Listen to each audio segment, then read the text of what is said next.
محرم الحرام کا مہینہ ہے۔ یہ اسلامی سال کا پہلا مہینہ ہے اور یہ مہینہ بڑے بڑے واقعات ہمیں یاد کرواتا ہے۔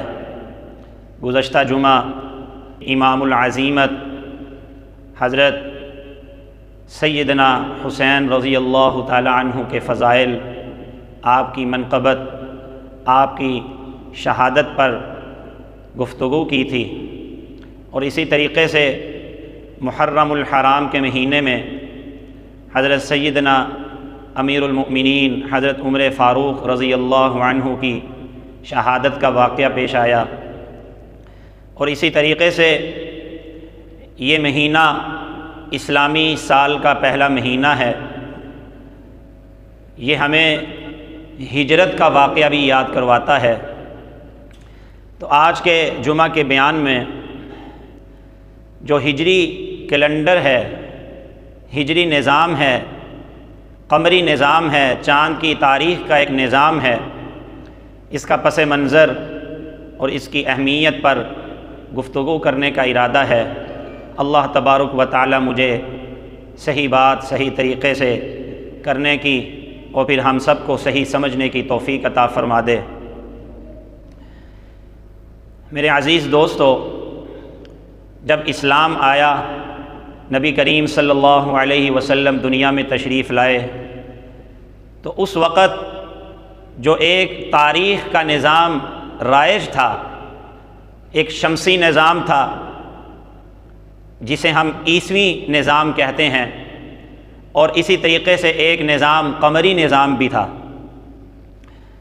سورج کی گردش کے اعتبار سے جو تاریخ، مہینوں اور سالوں کا جو تعین کیا جاتا ہے، اس کو شمسی نظام کہتے ہیں، عیسوی نظام کہتے ہیں، حسابی نظام کہتے ہیں۔ اور چاند کی تبدیلیوں کے اعتبار سے، چاند کے گھٹنے بڑھنے کے اعتبار سے جو تاریخ، سالوں اور مہینوں کا جو نظام قائم کیا جائے، اس کو قمری نظام کہتے ہیں۔ اور ایک جو کئی صدیوں سے بر صغیر پاک و ہند میں جو ایک نظام رائج ہے، بکرمی نظام، راجہ بکرم تھا ہندوستان میں، اس کے دور سے یہ ایک کیلنڈر شروع ہوا، بکرمی، جسے ہم دیسی سال کہتے ہیں۔ یہ بھی کئی صدیوں سے چلا آ رہا ہے۔ جیسے ہم کہتے ہیں کہ حضرت عیسیٰ علیہ السلام کی پیدائش ہوئی، دسمبر کی 25 تاریخ تھی، نبی کریم صلی اللہ علیہ وسلم کی ولادت باسعادت سے تقریباً 550 سال پہلے۔ تو اس سے یہ پتہ چلتا ہے کہ اس وقت یہ عیسوی نظام، شمسی نظام تھا۔ اور اسی طریقے سے ہم کہتے ہیں کہ جناب نبی کریم صلی اللہ علیہ وسلم کی ولادت باسعادت ہوئی ربیع الاول کے مہینے میں۔ تو اس سے یہ پتہ چلتا ہے ان روایات سے کہ جن میں ربیع الاول کا مہینہ لکھا گیا ہے کہ اس وقت یہ قمری نظام تھا، اور یہ نظام اس وقت رائج تھا۔ اور پھر اس کے بعد ایک اور نظام تھا جو قریش کے ہاں تھا، جس کو کہا جاتا تھا سن عام الفیل۔ سن عام الفیل کے نام سے یہ ایک کیلنڈر اور ایک نظام رائج تھا۔ جس سال نبی کریم صلی اللہ علیہ وسلم کی ولادت باسعادت ہوئی، اسی سال اصحاب الفیل کا واقعہ پیش آیا۔ قرآن پاک میں بھی صورت ہے سورۃ الفیل کے نام سے۔ تو وہ اصحاب الفیل کا واقعہ ہے۔ یمن کا ابرہہ بادشاہ تھا، اس نے ایک ناپاک ارادہ کیا بیت اللہ کو العیاذ باللہ منہدم کرنے کا۔ تو وہ اپنی فوج کو لے کر جو ہاتھیوں پہ سوار تھی، عربی میں ہاتھی کو فیل کہتے ہیں، تو وہاں پہنچے تو اللہ تبارک و تعالیٰ نے ان کو تباہ و برباد کر دیا۔ تو جس سال یہ واقعہ پیش آیا تو عربوں نے، قریش والوں نے اس سال ایک اور تاریخی نظام رائج کیا، جس کو کیا کہتے ہیں؟ سن عام الفیل۔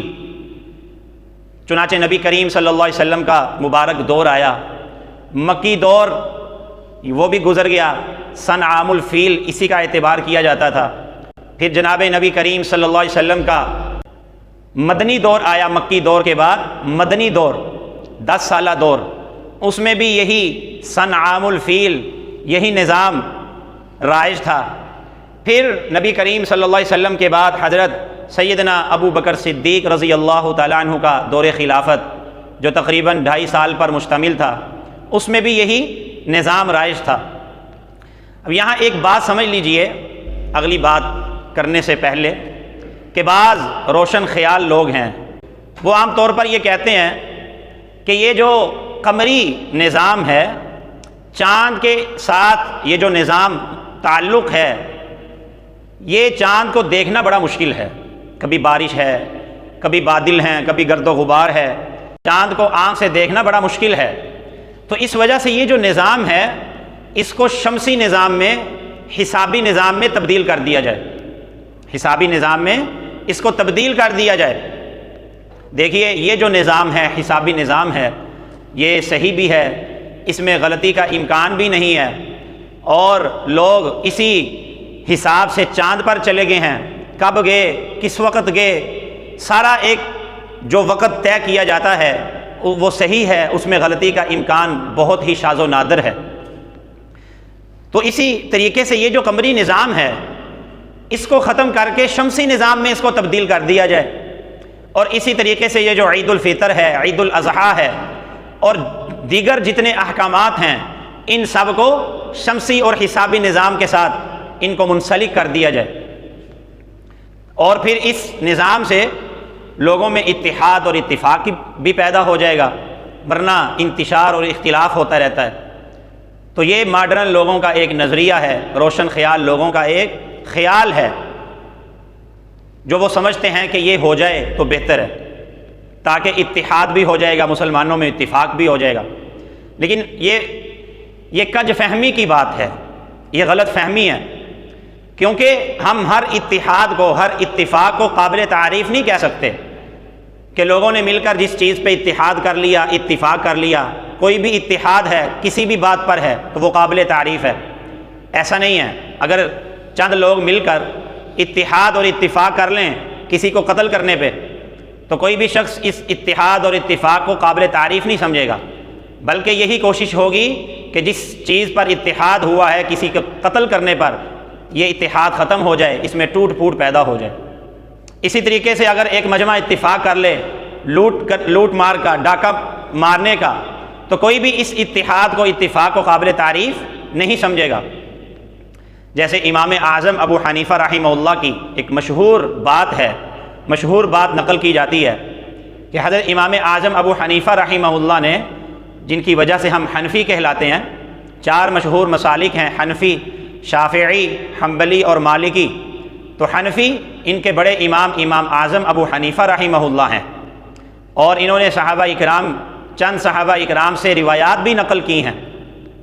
تو امام صاحب انہوں نے فقہ مدون کی ہے، فقہ کے بانیوں میں ہیں امام اعظم ابو حنیفہ رحمہ اللہ۔ تو انہوں نے اپنے شاگردوں سے کہا کہ آپ جب میں کوئی بات کرتا ہوں، کوئی مسئلہ بیان کرتا ہوں قرآن و حدیث سے، قرآن و حدیث کو مد نظر رکھتے ہوئے کوئی اصول، کوئی فقہ کا اصول استنباط کیا جاتا ہے، تو آپ میری بات پر آمنا و صدقنا کہہ کر آگے نہ چل دیا کریں کہ حضرت استاد جو ارشاد فرما رہے ہیں وہ ٹھیک ہے اور وجہ ہے۔ فرمایا کہ آپ مجھے نجات کا پل نہ سمجھ لو اور سارا بوجھ میری کمر پہ نہ لاد دو، بلکہ میری جس بات پر آپ کو اختلاف ہو آپ اپنی رائے کا اظہار کرو، قرآن اور حدیث کو مد نظر رکھتے ہوئے اپنی رائے کا، جس میں آپ کو مجھ سے اختلاف ہے، قرآن اور حدیث کو مد نظر رکھتے ہوئے قرآن و حدیث کی روشنی میں آپ اپنی رائے کا اظہار کریں۔ تو اس سے کیا ہوگا؟ قرآن و حدیث کے دائرے میں عمل کی وسعت اور گنجائش پیدا ہو جائے گی۔ جیسے قرآن پاک کی ایک آیت ہے سورہ سجدہ کی 21ویں پارے میں، تتجافى جنوبهم عن المضاجع، اللہ تبارک و تعالی یہاں ان ایمان والوں کی تعریف فرما رہے ہیں جو تہجد کی نماز پڑھتے ہیں، کہ یہ تہجد کی نماز پڑھتے ہیں۔ اللہ نے اس کو اس طرح بیان فرمایا، تتجافى جنوبهم عن المضاجع، کہ یہ وہ لوگ ہیں جن کے پہلو بستروں سے جدا ہو جاتے ہیں۔ تو اب یہاں علماء کا ایک اختلاف ہے، بعض علماء یہ کہتے ہیں کہ اس فضیلت میں وہ شامل ہے جو عشاء کی نماز پڑھ کے سو جائے اور پھر صبح صادق سے پہلے اٹھ کر تہجد کی نماز پڑھے، سو کے اٹھنے کے بعد، کیونکہ اللہ تعالیٰ کیا فرما رہے ہیں کہ ان کے پہلو بستروں سے جدا ہو جاتے ہیں، تو پہلو بستروں سے تب ہی جدا ہوں گے جب پہلو بستر سے لگے ہوں، بستروں سے لگے ہوں۔ ایک آدمی نے آرام کیا ہے، آرام کرنے کے بعد جب اٹھے گا تو پھر پہلو بستروں سے جدا ہوتے ہیں۔ تو اس وجہ سے وہ فقہا یہ فرماتے ہیں کہ اس فضیلت میں صرف وہی لوگ شامل ہیں کہ جو عشاء کی نماز پڑھنے کے بعد سو جاتے ہیں اور پھر سونے کے بعد اٹھ کر صبح صادق سے پہلے تہجد کی نماز ادا کرتے ہیں۔ لیکن بعض فقہا یہ کہتے ہیں کہ اس آیت میں وسعت ہے، تتجافى جنوبهم عن المضاجع۔ اس آیت کا ترجمہ یہ بھی ہے کہ وہ لوگ کہ ان کے پہلو بستروں سے جدا ہیں، ان کے پہلو بستروں سے جدا ہیں۔ اب پہلو بستروں سے جدا رہنے کا مطلب یہ ہے کہ ان کے پہلو بستروں سے لگے ہی نہیں ہیں، وہ پہلے سے جدا ہیں، جدا رہنے کا یہ مطلب ہے۔ تو وہ فقہا یہ کہتے ہیں کہ اس فضیلت میں وہ لوگ بھی شامل ہیں جو عشاء کی نماز پڑھنے کے بعد سونے سے پہلے ہی تہجد کی نماز پڑھ لیتے ہیں۔ ہم چھوٹے تھے، ہم نے ہدایہ پڑھی، ہمارے استاد تھے مفتی احسان اللہ شائخ صاحب، تو وہ ہمیں تہجد کی نماز کی عادت طلباء میں ڈلوانے کے لیے فرمایا کرتے تھے اس آیت کی روشنی میں کہ جس کی نماز تہجد کی عادت نہیں ہے، مبتدی ہے، ابھی وہ شروع کر رہا ہے نماز تہجد پڑھنا، تو وہ شروع میں یوں کرے کہ نماز عشاء کے بعد تہجد کی نیت سے 2 رکعت نماز پڑھ لے، تو اللہ کی ذات سے امید ہے کہ اللہ تبارک و تعالیٰ اس کا نام بھی تہجد پڑھنے والوں میں لکھ دے گا۔ فرمایا کہ جب عادت بن جائے تو پھر رات کے تیسرے پہر میں پڑھا کرو۔ تو جو فقہا یہ کہتے ہیں کہ وہ مومن لوگ بھی اس فضیلت میں شامل ہیں کہ جو عشاء کی نماز پڑھنے کے بعد سونے سے پہلے تہجد کی نماز پڑھ لیتے ہیں، وہ کہتے ہیں اس آیت میں وسعت اور گنجائش ہے۔ تو علماء پھر اس کی تطبیق یوں دیتے ہیں کہ جو مبتدی ہے، جس نے ابھی یہ کام شروع کیا نیک کام، تو وہ اپنی عادت پختہ کرنے کے لیے عشاء کی نماز پڑھتے ہی تہجد کی نماز پڑھ لے، تو جب عادت پڑ جائے تو پھر رفتہ رفتہ رات کے تیسرے پہر میں تہجد کی نماز پڑھے بھی۔ تو یہ دیکھیے یہاں بھی اختلاف پیدا ہو گیا، تو یہ اختلاف پیدا ہونے سے اس عمل میں وسعت اور گنجائش پیدا ہو گئی، قرآن اور حدیث کے دائرے میں وسعت اور گنجائش پیدا ہو گئی۔ اسی وجہ سے نبی کریم صلی اللہ علیہ وسلم نے فرمایا اختلاف امتی رحمہ، کہ میری امت کا اختلاف رحمت ہے۔ غزوہ احزاب کی واپسی پر ظہر کی نماز کا وقت تھا، حضرت جبرائیل علیہ الصلوۃ والسلام تشریف لائے، فرمایا کہ آپ ہتھیار نہ اتاریں، آپ فوراً بنو قریظہ کی طرف نکل پڑیں، انہوں نے اپنے عہد کو توڑ ڈالا ہے۔ تو جناب نبی کریم صلی اللہ علیہ وسلم نے فرمایا کہ یہاں سے کوچ کرنے میں جلدی کرو، نماز عصر بنو قریظہ میں جا کے پڑھنی ہے، نماز عصر بنو قریظہ میں جا کے پڑھنی ہے۔ صحابہ اکرام نکل پڑے، صحیح بخاری شریف کی روایت ہے۔ اب راستے میں عصر کی نماز کا وقت ہو گیا، صحابہ اکرام کا پھر اختلاف ہو گیا، بعض صحابہ اکرام کہنے لگے کہ نماز کا وقت ہے، حضور صلی اللہ علیہ وسلم کی بات کا مقصد یہ تھا کہ بھئی جلدی نکلنا ہے، وہاں جلدی نکلنا ہے، جلدی نکلو، وہاں جلدی پہنچنا ہے، تاخیر نہ ہو جائے، یہ مقصد تھا۔ یہ مقصد نہیں تھا کہ اگر نماز کا وقت بھی ہو جائے تو نماز نہیں پڑھنی۔ تو بعض صحابہ اکرام نے نماز پڑھ لی۔ اب جن صحابہ اکرام کا ذہن ظاہر حدیث پر تھا کہ حضور نے فرمایا نماز ادھر پڑھنی ہے، مقصد کی طرف نہیں تھا، ظاہر حدیث اور حضور کی ظاہری بات کی طرف تھا، تو وہ کہنے لگے کہ ہم تو نماز ادھر ہی جا کے پڑھیں گے۔ چنانچہ جب وہاں پہنچے بنو قریظہ میں، نبی کریم صلی اللہ علیہ وسلم کو سارا واقعہ صورتحال صحابہ اکرام نے سنائی، عرض کی، تو آپ صلی اللہ علیہ وسلم نے کسی بھی جماعت سے خفگی کا اظہار نہیں فرمایا، فرمایا دونوں ٹھیک ہے، میرا مقصد یہ تھا کہ وہاں پہنچیں، تاخیر نہ ہو۔ تو جنہوں نے راستے میں نماز پڑھ لی انہوں نے بھی ٹھیک کیا، جنہوں نے نہیں پڑھی انہوں نے بھی میری بات پر عمل کیا۔ اب یہاں بھی اختلاف پیدا ہو گیا، نبی کریم صلی اللہ علیہ وسلم نے خفگی کا اظہار نہیں فرمایا کہ اس سے عمل میں قرآن اور حدیث کے دائرے میں وسعت ہوتی رہتی ہے۔ میں اسی وجہ سے اپنے طلباء میں ایک بات عرض کرتا ہوں کہ اسلام جو مذہب ہے یہ ایک ملک کے لیے نہیں ہے، ایک صدی کے لیے نہیں ہے، یہ پوری دنیا کے لیے، اور دوسری بات قیامت کی صبح تک کے لیے ہے۔ جب اتنی طویل مدت کے لیے یہ اسلام اور یہ دین مذہب ہے تو اس میں اتنی ہی گنجائش، اتنی ہی وسعت ہے، اس کا دائرہ کار یہ مقید نہیں ہے، اس میں تعصبیت نہیں ہے، بات سمجھ رہے ہیں؟ تو اس وجہ سے جب اختلاف پیدا ہوتا ہے، اسی وجہ سے حضور نے فرمایا اختلاف امتی رحمہ۔ گزشتہ 20ویں صدی کی بات ہے، جب انگریز کا تسلط تھا، ایک واقعہ یاد آ گیا اتحاد اور اتفاق کی بات پر۔ حضرت شیخ الہند مولانا محمود الحسن رحمہ اللہ، جنہوں نے انگریزوں نے ان کو مالٹا کی جیل میں قید کر دیا تھا، ان کے 2 مشہور شاگرد تھے، بڑی محنت کی حضرت شیخ الہند نے ان کو تیار کرنے میں۔ ایک ان میں حضرت شیخ الاسلام سید حسین احمد مدنی رحمہ اللہ تھے، جنہوں نے 18 سال روضہ رسول کے سامنے بیٹھ کر درس حدیث دیا، اور دوسرے شاگرد حضرت شیخ الاسلام مولانا شبیر احمد عثمانی رحمہ اللہ تھے، جنہوں نے بانی پاکستان قائد اعظم محمد علی جناح کا نماز جنازہ انہوں نے پڑھایا تھا، حضرت شیخ الاسلام مولانا شبیر احمد عثمانی رحمہ اللہ نے۔ اور انہوں نے صحیح مسلم شریف کی شرح لکھنی شروع کی تھی فتح الملہم کے نام سے، ابھی 3 جلدیں ہی لکھی تھیں کہ اللہ کو پیارے ہو گئے۔ تو پھر بعد میں شیخ الاسلام حضرت مفتی محمد تقی عثمانی صاحب نے، جو میرے استاد بھی ہیں، میں نے ان سے حدیث میں اجازت بھی حاصل کر رکھی ہے، انہوں نے پھر وہ جو صحیح مسلم شریف کی تشریح تھی عربی میں 3 جلدیں بعد میں انہوں نے لکھی، اور اس کا نام رکھا تکمیلہ فتح الملہم کے نام سے۔ تو شیخ الاسلام لقب تھا حضرت شبیر احمد عثمانی رحمۃ اللہ علیہ کا، جن کو عرب و عجم ان کو مانتے تھے، ان کے علمی سمندر کو، ان کی للاحیت کو، ان کے تقوی کو۔ اسی وجہ سے قائد اعظم بھی انہی کے پیچھے چلتے تھے، ان کے مشوروں سے چلتے تھے۔ تو جب حضرت مفتی تقی عثمانی صاحب نے وہ فتح الملہم صحیح مسلم کی شریح کی انہوں نے تشریح لکھی، جو حضرت شبیر احمد عثمانی رحمۃ اللہ علیہ پورا نہ کر سکے، تو حضرت تقی عثمانی صاحب کا پھر جید علماء نے ان کا لقب رکھا شیخ الاسلام۔ اس وجہ سے حضرت تقی عثمانی صاحب کے نام سے پہلے شیخ الاسلام مفتی محمد تقی عثمانی لکھا ہوتا ہے، اور 17 سال یہ چیف جسٹس بھی رہ چکے ہیں حضرت مفتی تقی عثمانی صاحب۔ تو حضرت شیخ الہند رحمۃ اللہ علیہ نے اپنے ان 2 شاگردوں کو تیار کر رکھا تھا۔ قلمی لحاظ سے بھی حضرت شیخ الہند کے ترجمان تھے، اور زبانی لحاظ سے بھی حضرت شیخ الہند کے یہ ترجمان تھے۔ اس وقت انگریزوں کا دور تھا، تو ہندو مسلم اتحاد کی تحریکیں چل رہی تھیں۔ تو اسی دور میں مسلمانوں نے ہندو مسلم کے اتحاد کی خاطر جامع مسجد دلی، وہاں گاندھی جی کو مسجد میں لا کر ممبر پہ بھی بٹھا دیا تھا کہ یہ ہمارا عبادت خانہ ہے، آپ ہمیں یہاں خطاب فرمائیں۔ تو اسی دوران ایک حکیم اجمل صاحب تھے، انہوں نے ہندو مسلم اتحاد کے لیے دلی میں ایک کانفرنس بہت بڑی منعقد کی۔ حضرت شیخ الہند رحمۃ اللہ علیہ کو بھی وہاں آنے کی دعوت دی۔